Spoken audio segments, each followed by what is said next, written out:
Hello, my beloved souls. It's Susan here from Path to Authenticity. Today's video is going to be a little bit different. It's going to be the ultimate truth about true versus false twin flame. There is so much fuss now about trying to find out if this person who you are so drawn to is your twin flame. To find out what are the signs and what would speak against it. Because, yet, it feels special. Yes, it feels like you know them forever. And yes, the love is just pretty much indescribable.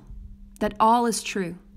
But if you love them so much, and they supposedly love you so much as well, as you feel it, as all the cards reading are saying and all, why don't you see any proof in the physical? And then you start doubting. I've been there myself. I know how it is. Am I imagining it all with this person? I know how I feel, how I've grown since I have met them, how I healed and still are healing all the crazy nonsense that I have been programmed with from the society. But the question is this person my divine counterpart? There are nearly thousands of videos and blogs and articles about the real signs of true twin flame and the real signs of false twin flame. If they make you feel this way or that way, they're false. And other articles says the opposite. So what is the truth? What is it? The truth is, and some of you be prepared to be triggered right now, but please stay with me. I will explain it. So the truth is, they don't matter. It doesn't matter who is or isn't your true or false divine counterpart. The truth is, you, yourself, are your true twin flame. You're supposed to achieve union with yourself and your higher self, to achieve the alignment with your higher self and with the divine. And how to do it? Another trigger is coming. Let go of your divine counterpart. Release the attachments to them. And here is what is the logic. If the person you believe is your divine counterpart, no matter how hard you will try to cut the cord, you will be unable to do so. So when the time is right, and when you are in union with your higher self, and when they are in union with their higher self, you will unite as well. And if that person is not your divine counterpart, so when you let go of them and release all the attachments to them, you will make space for the real one to come into your life. It is so important for us to surrender now to the divine and surrender to what is now. Be present. Completely disconnect from the 3D world. And yes, you think, but I have a job to go to and family to deal with. I can't disconnect. Yes, that's true. I have just the same. But disconnect from the outcomes. Disconnect from outside 3D opinions. Disconnect from the programming.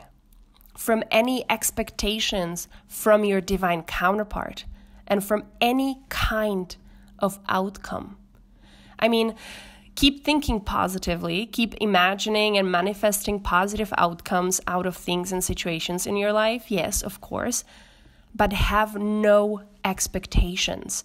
Release the expectations. And most importantly, do it all for yourself. For the union with yourself and not for them, not for your divine counterpart. It would mean that you didn't detach from them.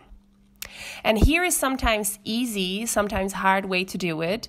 But then again, it is only hard if you make it hard, if you resist it.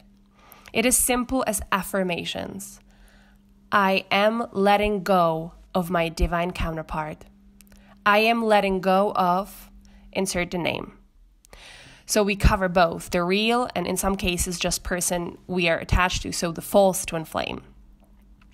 I am releasing all attachments to my divine counterpart. I am releasing all attachments to insert the name again. I remember when I tried to do it first time around. Oh God, I was so scared. I was so scared to the point where I couldn't even say it out loud, thinking, what if I'm going to lose him? What if I'm going to, what if it's really not him? Oh my God. But I kept going because I knew no matter the outcome, it is always going to be for my highest good. And it was, and it moved me so much further again. Actually, so much further that when I detached the first time around, I called a soulmate in my life. I asked the universe to send me a soulmate and a teacher into my life. And a few weeks later, I have gained one of my best friends at the moment, someone who helped me heal some of my biggest traumas. The second time around, it was easier. Second time, I wasn't really attached, but more like it focused on my divine counterpart rather than on me. And very quick, I have detached within one day, and again, I was able to do big decisions that I have been putting off because of my divine counterpart, of the fear of moving on without him. But there is no such a thing as without your divine counterpart. They are always with you. You cannot sever the cord between the two of you. So if you let go, it doesn't mean that you are disconnecting from them. You're just focusing on yourself. You're just being in alignment with yourself, with your higher self, uniting with your higher self. And that's the important thing here. So no matter how and what will happen after you let go, after you release them, it is always good, always for your highest good, and always brings you so much forward on your journey.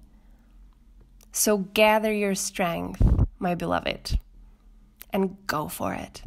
Go and surrender to the divine and let go of all the attachments to all. As always, I love you. Susan.